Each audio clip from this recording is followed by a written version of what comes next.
We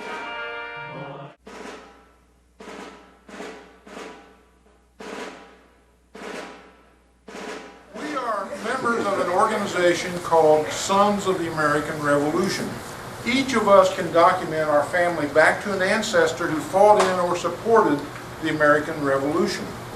The purpose of our organization is to promote Americanism by encouraging and supporting educational, historic, and patriotic interests. A significant part of our education program is something that we refer to as our traveling trunk. And our traveling trunk today, we have a number of items that depict what colonial life was like. About 250 or so years ago, much of our population in our country lived out in the country. They didn't live in the cities. So they were usually very far removed from mercantile stores and trading posts and what have you. So they pretty much had to make do with what they had. They made a lot of their own things from materials that they had available, and a lot of the things that we'll be showing you today pretty much represent what some of those items are. As we go along, we will be making or asking some questions, and if you think you know the answer to the question, raise your hand.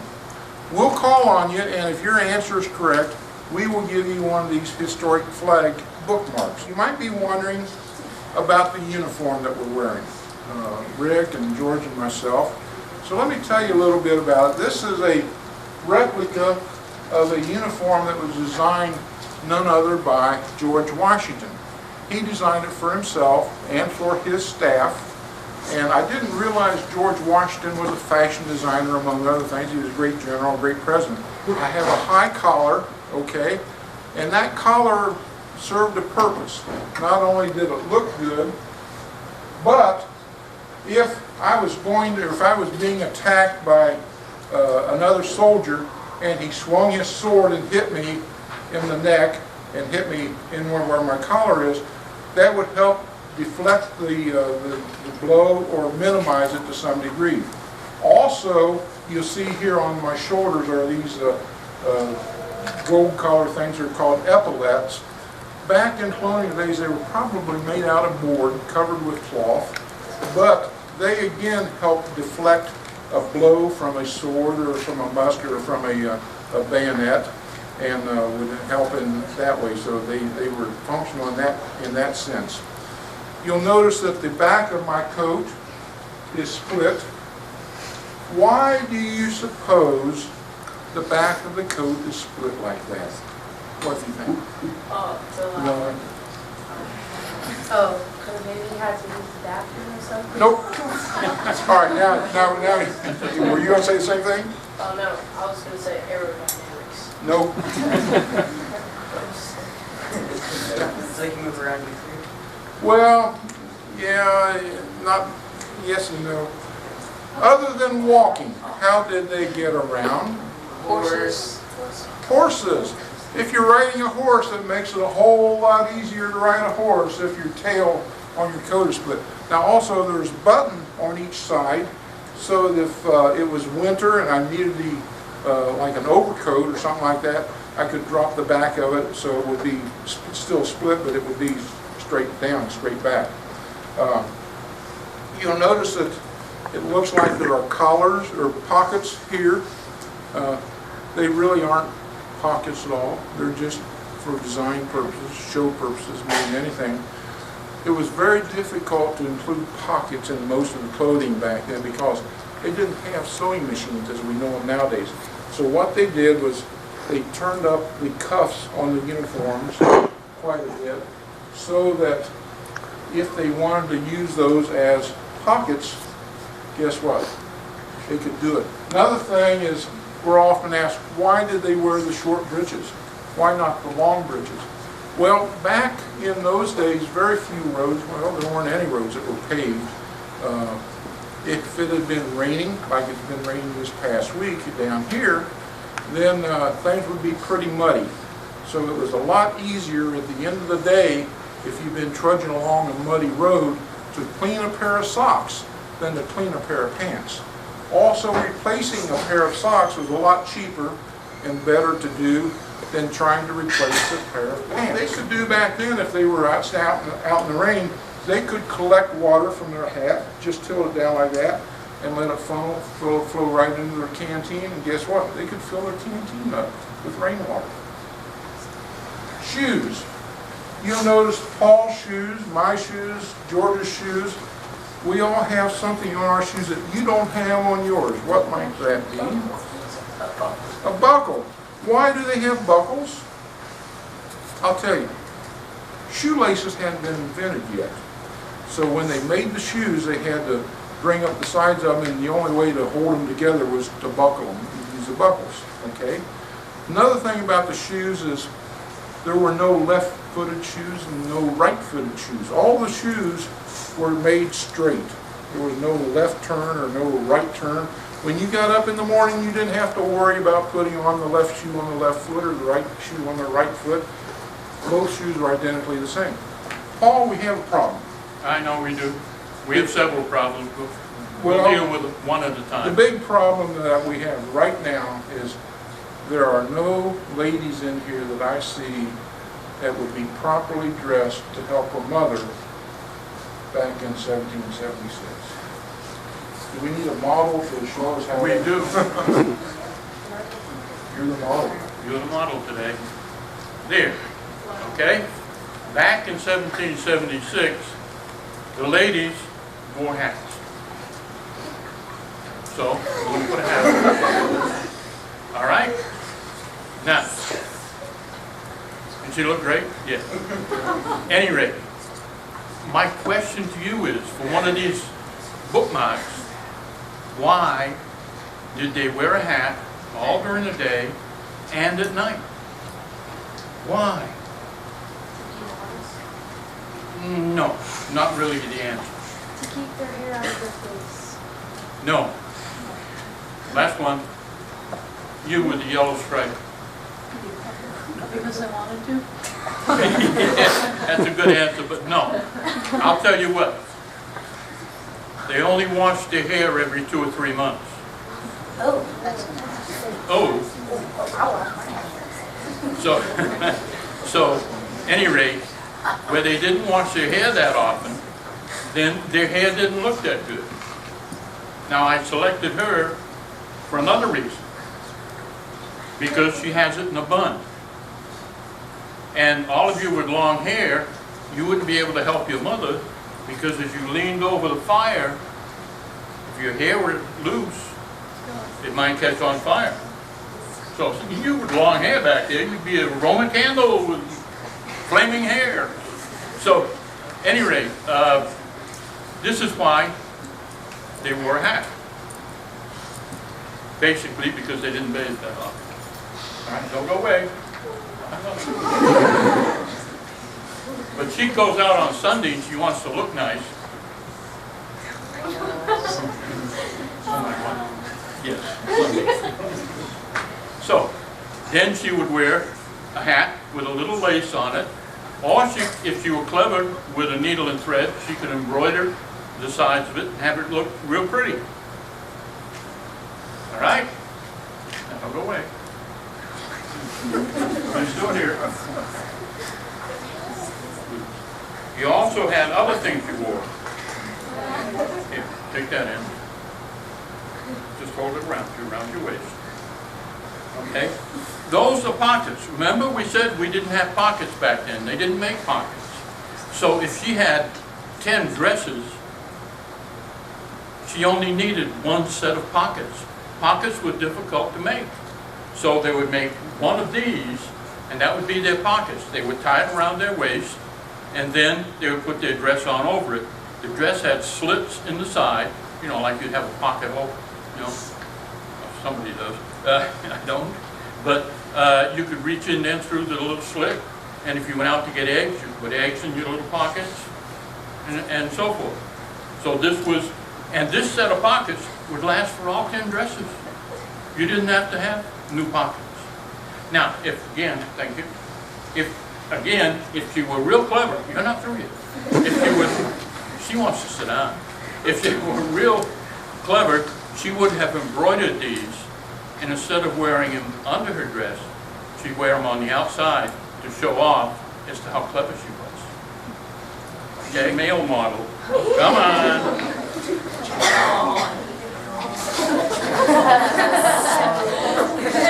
Okay, men wore hats too. Pretty much same reason. They didn't wash their hair very often. Plus, they've been out in the forest or the woods or the field or wherever working. So they wore hats. Their hats look like this.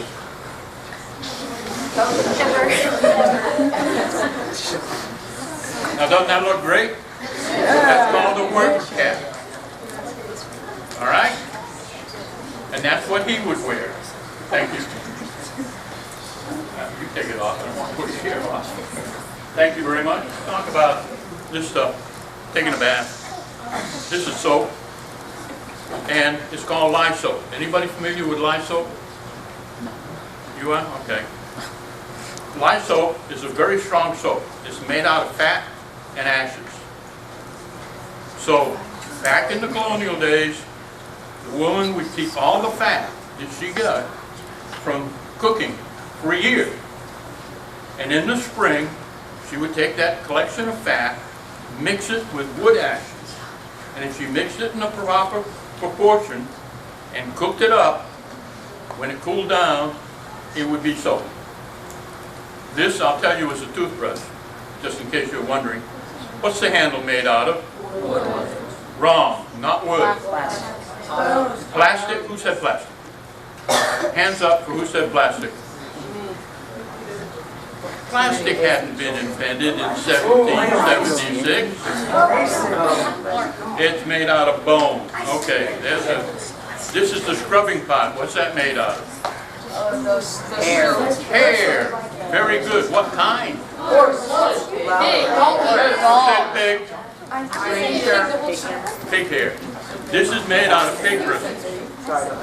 So if you were fortunate enough to have a toothbrush, and you lived in a family, usually there were 10 or 12 people in the family had a toothbrush.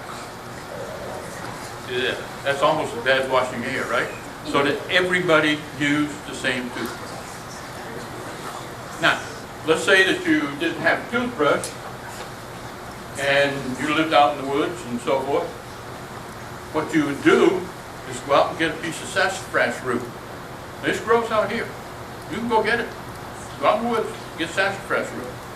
Cut it, fray the end of it a little bit, and then use it to scrub your teeth. And it works. And you can have your own root. You didn't have to share it. But you scrub your teeth, and the advantage of this is that the sassafras tastes a little bit like root beer. So, you know, it's not all that bad. Try it sometime. Comb. Good. What's this made out of? Plastic. Armadillo. Wrong. I don't think they had armadillo back then. Wrong. Not wood, not armadillo. No. Up against the wall. Ivory? No. Nope, I'll tell you. It's made out of buffalo horn. This is a buffalo horn in a screwed form. Fresh off the buffalo. This is one that has been polished. This actually is a powder horn. But if you look at the comb and you look at the polished buffalo horn, they look pretty much the same, don't they? They could have been cut from it. And that's what they did. They would polish buffalo horn. Guys, I got news for you. Guys carried fans. Oh, yeah, guys carried fans. But so did the ladies. Now, the reason that they carried fans was that back then, the closest dentist was probably 100 miles up the road. Muddy road, and if you could get to him, you know, good luck.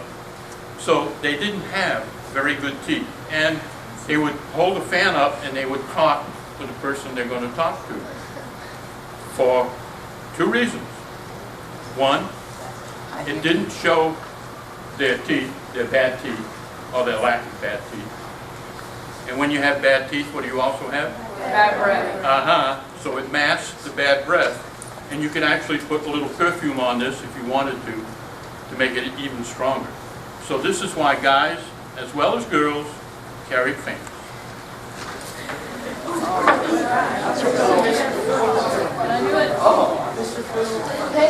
Y'all know what this is? A stamp? No. It's a rock. Hershey's chocolate bar? No. She's been pretty good, ask her. A carving? No. What do you think? A photo frame. A photo frame? No. Let me give you a clue. In December of 1773, a group of patriots dressed themselves up as Indians in Boston. They boarded 3 ships and they threw It's a tea stamp. 342 cases of this stuff in Boston Harbor. What was it called? Tea. Boston Tea Party. Yeah. This is how tea came back in those days. It would be grown in China, and the only way that they could ship it economically on the ships would be to steam it and condense it and put it in molds and put it in bricks like this and ship it. A typical family would not have enough money to buy one of these bricks of tea. So what the merchant would do a lot of times is clip off a part of it and sell it to a family. And if I wanted to have tea, what I would do is I would take this little smaller brick of tea, I'd take a knife and I'd shave off some shavings off of that into, this is called an infuser. Probably a little basket that they made, very similar to this, and put this infuser with the tea in it over the cup, pour hot water in, and let the tea sit and seep for about 5 or 10 minutes, and after that, I would have my cup of tea ready to drink. Now, back then they used to like to do the same as what we do now. They wanted to sweeten the tea. So what they would do is if they lived in, let's say Vermont or New Hampshire or Massachusetts, where there's a lot of maple trees, they could use maple syrup, which was a very common thing that they could make back then. Down here in the South, there were lots of different types of grasses grown. They would take the cane from that grass and mash it and make molasses or sorghum. And if they had some honey bees around, they would use honey to sweeten their tea. We still do the same thing today, using honey. But the thing that they used more often than not was this. This is how sugar came back in the colonial days. It came in a little cylinder or cone like this. When they got ready to use the sugar to sweeten their tea, what they would do is they would take some little nippers, and it looks like somebody's already nipped off a top or so of this, and take that little piece of sugar and put it between their teeth and their gum, and then they would take their tea and drink it, and that was how they sweetened their tea. Now, Paul mentioned earlier about they had dental problems and so forth. A lot of people had lost their teeth. Well, if you put sugar between your teeth and your gum, yeah, you're asking for problems. Yeah. It's not good for your teeth, all right? Put it that way. When sugar came, when it was bought, it would be bought in blue paper like this. This is called indigo paper. Indigo is a plant was grown on the islands off the coast of South Carolina and coast of Georgia, and it's what ink was made from. And paper would be soaked in it, and the paper that was soaked in indigo would help keep bugs and so forth away from the sugar. Now you'll see here there's a little red stamp on the packet. That's a sign that wax stamp means that the taxes have been paid on this sugar. Sugar was very expensive. Very expensive. In fact, in a lot of households, it was kept under lock and key. Cocoa beans got to be pretty reasonably priced. Before the Revolution, they were a little expensive, but along about the Revolution, things changed and they got a little bit more willing or able to purchase it. So what a lot of grist mills did was they would grind not only the corn and the wheat and the flour and cornmeal, but they would also grind up the cocoa beans and the cocoa powder.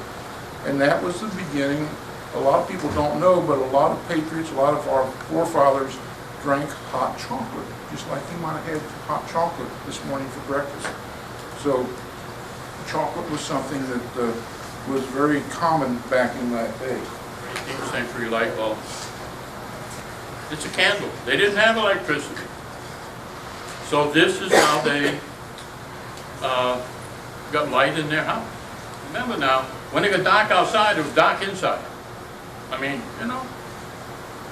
So this was your source, plus the fireplace. You always had a big fireplace and a fire going, that produced light. But if you wanted to go to bed and you needed light to go up into the loft maybe to go to bed, this is what you took. This would be the candle holder and the candle. Now if you're going to go out doors, you probably take one like this. It's got glass on the sides. It's going to be tacked, just glass on it. Some of them were made with stamped metal, with holes in the metal, so that they give off light. But this you could take out into the barn and try not to start a fire in the barn and burn the place down. This also got its little bit of history from someplace else. You remember what? One if by what? Right. One if by land, two if by sea. Paul Revere's ride. Talk about games that were played back then and toys. Girls, how many of you own or have a Barbie doll? Come on, raise your hand. I know. Made out of this were made out of corn husks. They didn't cost you anything to make. If you wanted to make a doll like this, all you had to do is find an ear of corn, pull the husk off of it, let it dry, and bring it in the house and take some string and with your imagination you could come up with something like this. You could make an entire family of corn husk dolls. In fact, this is the mama, there's the papa, and there's the young girl. Now the thing about these is not only could they be played with the children, but long about Christmas time, they could put these on the Christmas tree, and they made really kind of neat Christmas decorations for the Christmas tree. So they were multi-functional or multi-purpose. One of the games they used to like to play, and if I can get this going correctly.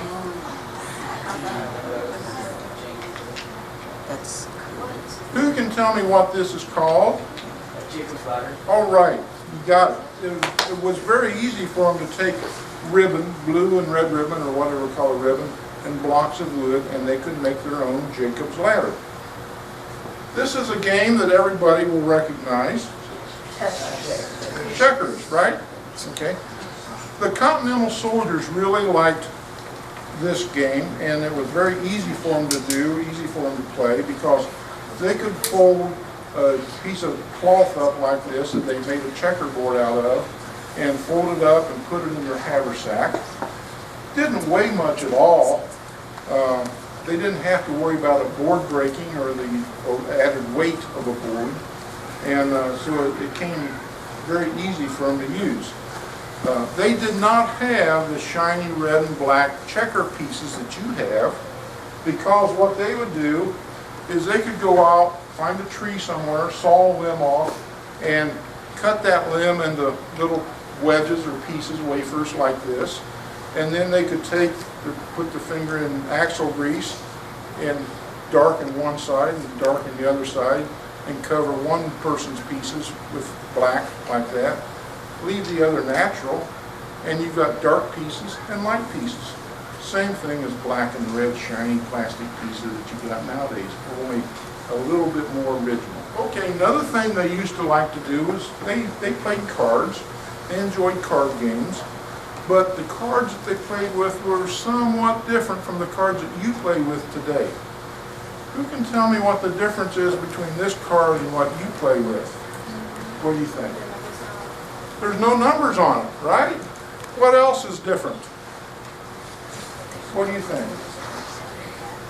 It's one-sided. There's nothing on the other side, right? Most of the cards that you play with now have nice pretty pictures and everything on them and all kinds of stuff, right? Yeah. Well, they didn't need that back then. One of the reasons why ink was very expensive. Ink was one of those items that was very heavily taxed. When the Stamp Act came along, playing cards is one of the things that was taxed, along with paper and newspapers and magazines and virtually everything that had any printing at all on.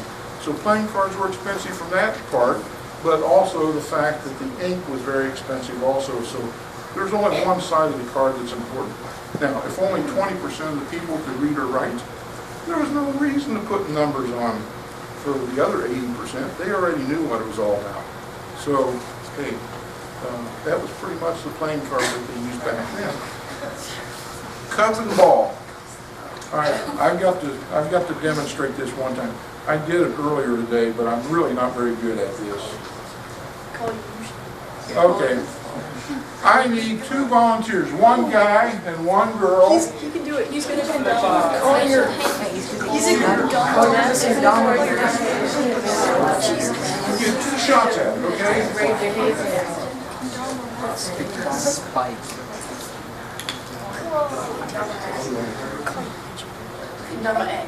Oh, just almost.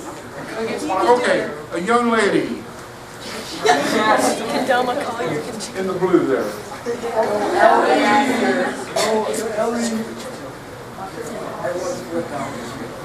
Ready? All right. Oh. All right. We always allow a teacher to come forward and try their luck. You've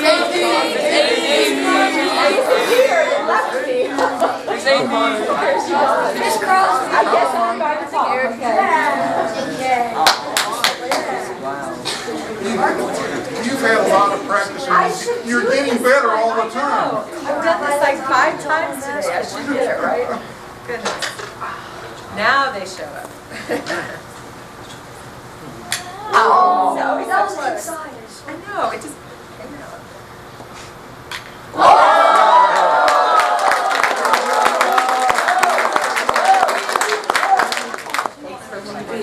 Another game that they used to like to play was a game called nine pins.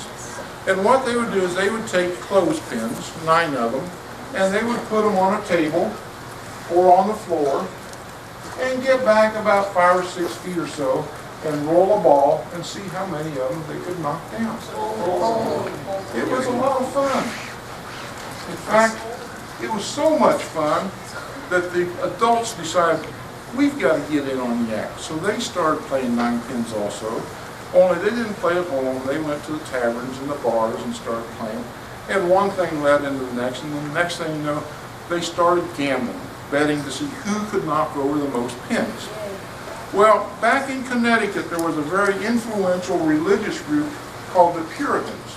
And the Puritans were influential in getting a law passed that said, can't play 9 pins anymore, it's illegal. Ha, gosh, what are we going to do now? So the adults said, wow, you know what? There's no law against playing 10 pins. Let's just add a pin. We'll make it 10 pins. So that's exactly what they did. When you go bowling today, how many pins do you try to knock down? 10 pins, yeah. One of the things they did back in colonial days, King George was not very well liked. So when they played 9 pins or 10 pins, either one, they would always put the head pin up first and they would paint or color it red. That symbolized King George because when they threw the ball down and rolled the ball down away, what pin did they try to hit first? They tried to hit King George. So today, if you're familiar with bowling, that head pin, that very first pin, is often referred to as the king pin. They didn't have ballpoint pens back then. They didn't have computer printers that would do the printing for them. They had this. This is called a quill. And what they would do is they would take an ink well, fill this up with ink, put a quill in it, and what they would do is they would prepare usually a turkey feather or a large feather like this, and they would nip off the end with a penknife, make it a sharp point like that, and then they would dip it in the ink and it would fill up the quill a little bit, and that was how they would write. Can you imagine trying to write an essay or the Declaration of Independence or the Constitution this way. It took about a month for the man who wrote the Declaration of Independence to write the Declaration of Independence, the official copy of it. Well, when Paul and George, and I guess probably even Rick also, when we went to school, we didn't have these whiteboards. We had what's called blackboards. They were black pieces of slate all across the end of the room, and they were written on with chalk. Later on, when I was in college, they went from black to green. They were green boards, and they used yellow chalk. Big deal. So now they've evolved to this. Back in colonial days, however, they didn't have those big blackboards, but every student had one of these. This was a student blackboard, and if your teacher was going to give you a history test, she would ask you a question, and you would write the answer in chalk on your own blackboard. She would come around, look at your answer, and say, yeah, you're right, or no, I'm sorry, you're wrong. And that was it. Okay. This is a musket. This is what is referred to what is called a replica model 1766 Charleville musket. The reason it's called a Charleville musket is there's a town in France by that name, Charleville, where the armory was located that made these muskets. So therefore they took the name of the town where the armory was. They made these muskets for the French army. Well, that was nice and good. Long about 1776 or so, the French government said, we need to upgrade these 1766 models. They're getting a little outdated. We want our soldiers to have a little bit nicer weapons. So they came out with what was a 1777 model musket. And when they did that, they gave those to the new muskets to the French soldiers. And they took up all these old muskets and they stored them, and they did something, they condemned them. When you condemn something, that basically says they're not worth anything anymore. Well, they were worth something to somebody. Along about that time, the French government says, we're going to start supporting the American Revolution. Now, we have like 30,000 of these muskets, so we're going to give those to the Americans. They packed them up in 3 ships, shipped them over to Portsmouth, New Hampshire in 1777, and they were offloaded, and this musket essentially became the musket that was the standard issue for the Continental Army soldier. Now, this musket is what is referred to as a flintlock musket. You'll see here, there's looks like a thing sticking out of this hammer. That is a flint. Now, what happens when flint hits steel? A spark creates. So what I'm going to do is I'm going to demonstrate. If I was getting ready to fire this, like they did in the Revolutionary days, I would cock the handle back a bit, close the hammer. I would take black powder and put it in the pan. I'd take the rest of the black powder, I'd dump it in the barrel, put my musket ball in, take my ramrod and ram it down all the way. And then I would be ready to fire it. Now, what I'm going to do is, I'm going to do it too close. Look right in here, because when I pull the hammer, the flint is going to go forward, it's going to strike the plate, it's going to create a spark. That spark is what would have ignited the black powder in the pan. That would have gone in and ignited the powder in the barrel, and that explosion is what forces the musket ball out. So watch right in here. 1, 2, 3. Did you see the spark? Yes. Didn't have a problem. Okay, I'll do mine. You ready? Paul has what is called a brown bess musket. The brown bess musket is what was used by the British Army, made by the British. There's not a whole lot of difference between the brown bess and the Charleville, except the brown bess is a 75 caliber, a little bit bigger barrel than the Charleville, which is only a 69. But even 69 versus 75, if a musket ball hits you, it's going to do some pretty serious damage. So anyway, the other thing, both of them are pretty much the same, except when the French made the Charlottesville musket, and one of the things they did was here, here, and here, you see there's metal bands around the barrel and the stock, the wood. And the reason the French did that is they knew that a lot of the battles that took place were with bayonets. They wanted to make it a little bit sturdier, so that's why they put these bands around it. And that is really about the only difference between the Charleville and the Brown Bess. Paul has put a bayonet on his musket.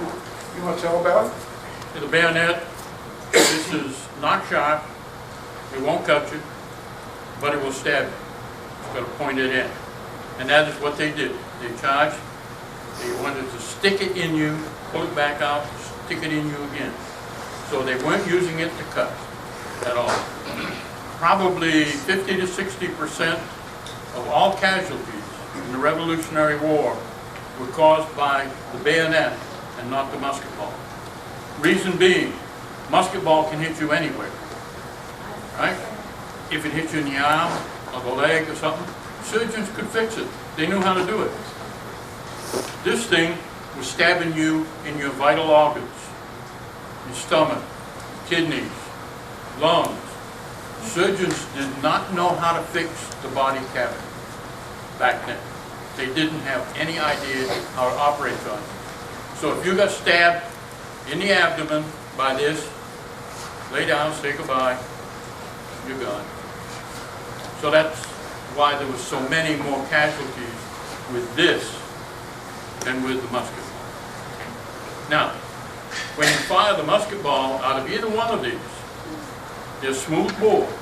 That means there's no rifling. This has no spin, so you don't know where this is going. You were only accurate up to about 100 feet. So that's why you saw it, if you see in movies, the lines move closer and closer and closer together until they got where they could hit something. Then they stop, both sides fire. This is a Revolutionary War pistol. You see a little spark? See the spark? This was not carried by the foot soldiers. This was mainly carried by the cavalry, because the saddles of the cavalry had built-in holsters for the pistol. And it's much easier to fire a pistol on horseback than it is to fire a Charleville or a Brown Bess on horseback. So this was one of the weapons of choice for the cavalry.